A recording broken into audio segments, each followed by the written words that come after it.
Hey, so semi-recently I sort of started compiling these monthly playlists for myself. It was a cool thing to sort of compile all of my taste in music and just have this package of like, hey, here is what I was listening to in September. Here's what I was listening to in January. And I really wasn't doing a lot with them other than just like sharing them around with my friends. So I thought it'd be fun to pop in here at the end of every month and just make a short little video where I quickly go over a slice of what I was listening to. And yeah, the link to the playlists are in the description.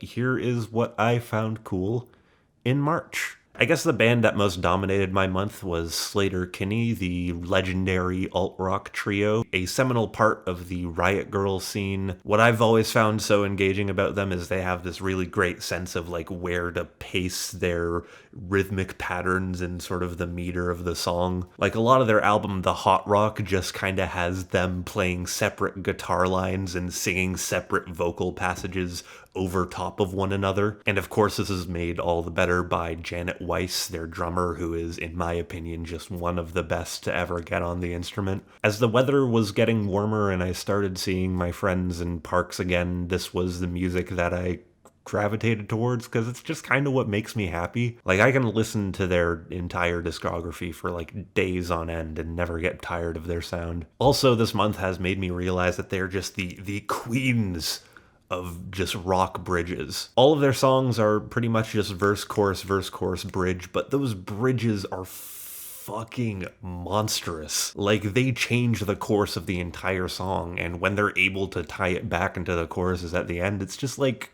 really impressive every single time. So yeah, big recommend on Sleater-Kinney. Check out all of their albums. My personal favorites of theirs, which are ones I included on this playlist, are The Hot Rock and The Woods. As far as new releases, J.I.D is back and he's still great. No Name is back and she is still great. Also, just as I'm sitting down to record this, Brockhampton released a song featuring Danny Brown and it's pretty fucking killer. St. Vincent is sexy as hell on Pay Your Way in Pain, a new song of hers where she delivers this very like haughty and passionate vocal performance over this lumbering synth bass line. Damn, I wasn't expecting this. Abstract rapper Aesop Rock made his sort of own little fairy tale on Long-Legged Larry, the story of a frog who can jump really high and save the day. His storytelling abilities are, as always, great, and this song is really fun, especially paired with the claymation music video. Lana Del Rey made a new album.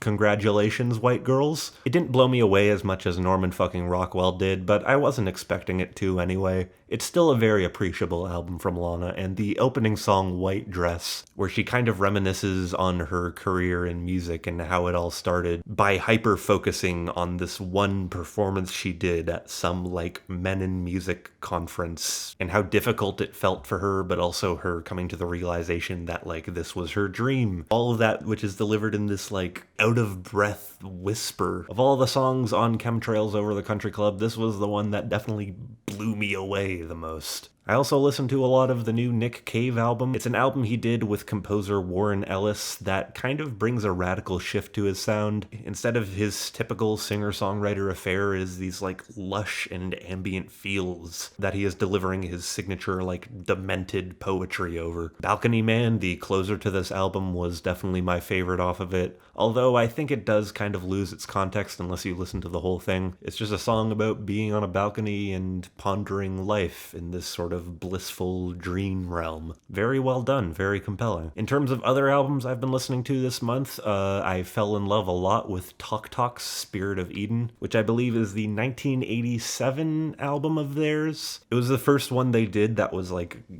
pretty experimental with its form. The entire album plays out as this one composition that flows seamlessly from one song to the next, mixing elements of 80s art rock with like jazz and ambient. Just a beautiful and serene experience. Desire is at the moment the song I am most infatuated with off of it, kind of working with this contrast of these very soft, elegant, and smooth passages into just like raging 80s rock. Very cool experience. Highly recommend you listen to this album. If you're like taking an edible sometime soon, it's just make sure this is on the rotation.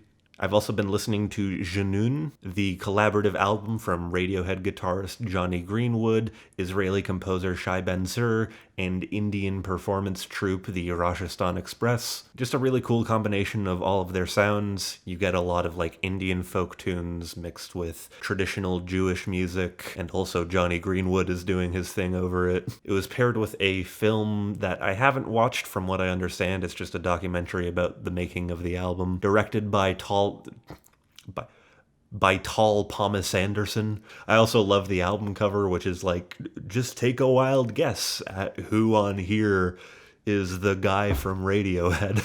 I've also been listening to a lot of Joni Mitchell. Specifically, I've been listening to Blue, which is of course a classic, as well as Both Sides Now, which is an album she made in the 2000s with this very elegant orchestral instrumentation, where on the title track she sings a lot about her experiences in life and all the places it has taken her and what she's learned and what she hasn't learned. It's this really beautiful and elegant, profound statement. I also like the song Little Green off of Blue, which is this very tender guitar ballad where she sings about the birth of a child and the subsequent life to come in this sort of confusing world. And then there's also Dog Police by the band Dog Police off of the album Dog Police, which is a song about police who will figure out whether or not you're a dog, and they're also dogs, so you better watch out. And finally, I've been listening to a lot of Kraftwerk. It's just funny to look back on them and their sound, their early futuristic technological aesthetics in a landscape where we have a high-tech computer in our pockets at all times. I really like their song The Model as it pertains to social media now. Just looking at Instagram, just having these nice pretty little squares of segmented pretty people. There's been more than one occasion where I've been scrolling through that and just singing to myself, she's a model and she's looking good.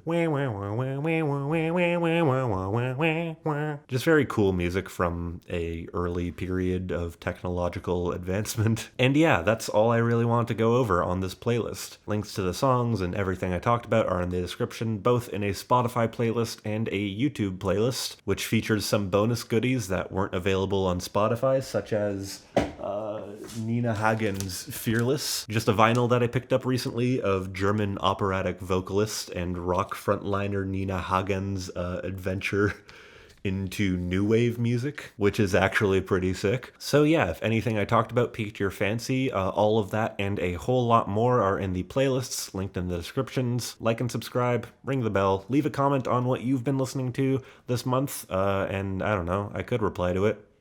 Might be doing some other shit. And I'll see you next time. I won't actually see you. I'm only recording this to myself. I have no idea who's watching these videos.